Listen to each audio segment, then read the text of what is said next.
Yes, people, what's good and welcome back to the channel. So today, guys, we're going to talk about the coral fragging aftermath and what I'm doing to keep the corals healthy.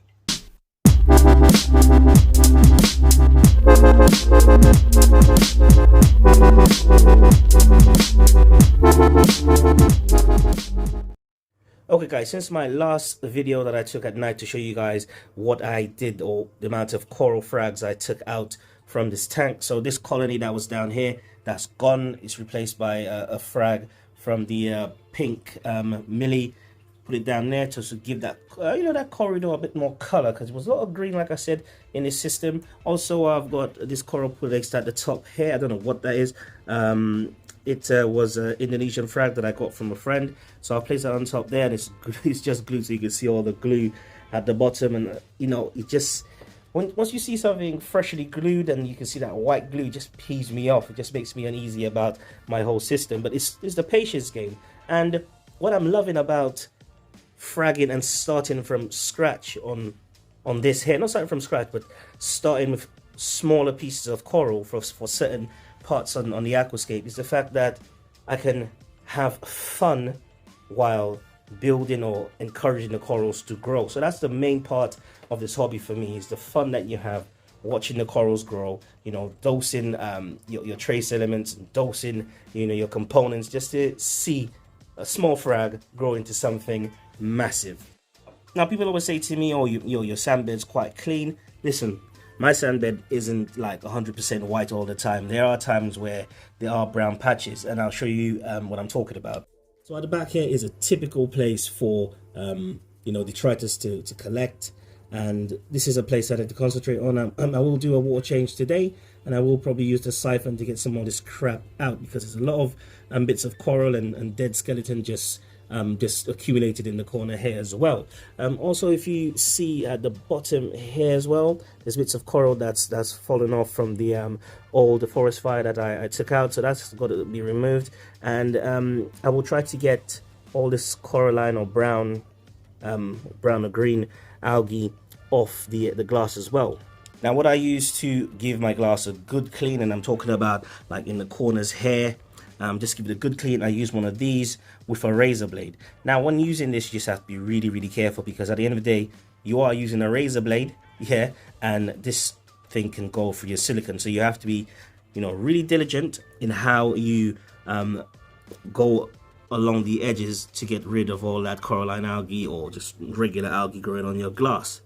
Okay, guys, so since the coral color rescape, so I'm not doing anything with my aquascape, because I did flirt around with the idea of going with that whole bonsai thing. But what I had to do, I literally have to pay for a custom aquascape, find some way to cycle it, and then rip everything out and then start from scratch, which is going to be a long thing. It can be done, and I'm still itching to try it. I just need to do it safely. But so far, the aquascape, the way it looks, my wife said to me, if I change anything, the coral can stay, tank can stay, but you go out. Simple as that. So she's always right. So I decided to just leave it as it is and just work with what I have.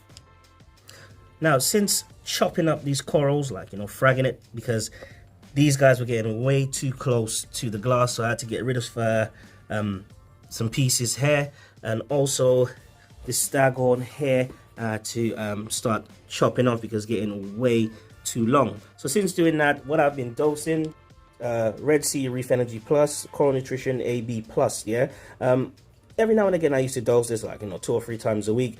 But after speaking to a couple of my friends, they said to me, I need to start dosing this every single day. Start with half of what's recommended and then see what happens. Now, I can't see any change, because it's only been 2 weeks since I've been using this thing, and hopefully over the next couple of months we'll see a change. However, what I've been doing at night, about twice a week, is dosing reefroids. Now, someone said to me that this can raise my phosphate or phosphorus levels in the system.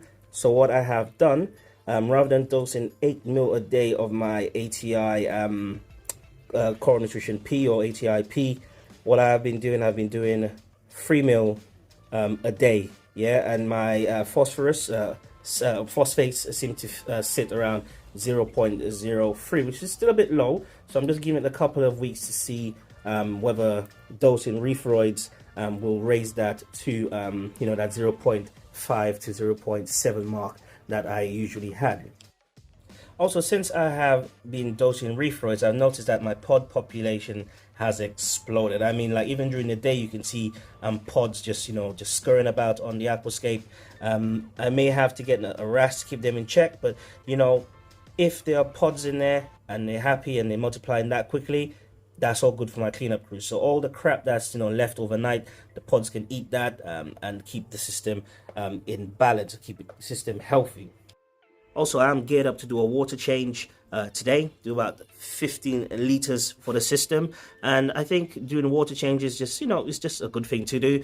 You don't have to do them. I don't know what kind of system you have, but I've always done my weekly water change about 15 liters. Right, guys, it is hot. Like, it is hotter than oh god, it's hot. So before I pass out, I need to tell you guys that I used to dose 200 mil of aquaforest components 1, 2, 3 into the system. Since moving these colonies over the last week, my alkalinity did shoot up because I didn't change that 200 mil. It shot up to about 10. So this was a bit too high for me.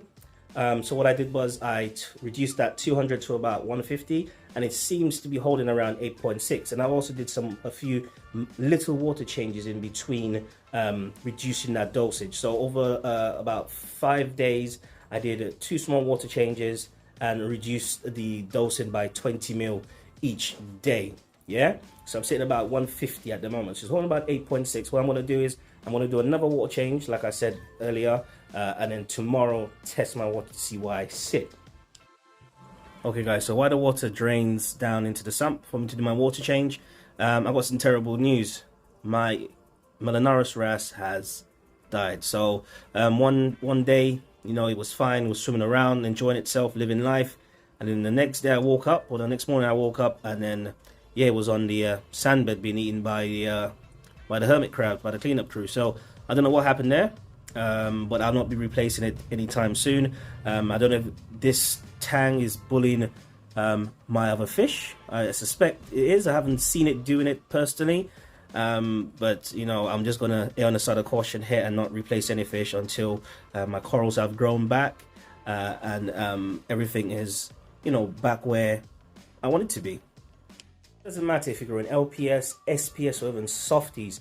You pick the coral that you like, and you put it into your tank, take care of it, grow it, and it'll be something amazing, guys. It doesn't matter that SPS, people say, is like the top echelon of corals. Nah, blood. What it is, whatever you want your system to look like, you find your little routine, you choose your corals, and you nurture that thing and you make it turn into a beautiful reef tank. If you don't want any corals or just want a fish on the system, you look after your fish, you feed them and make them nice and fat, like me.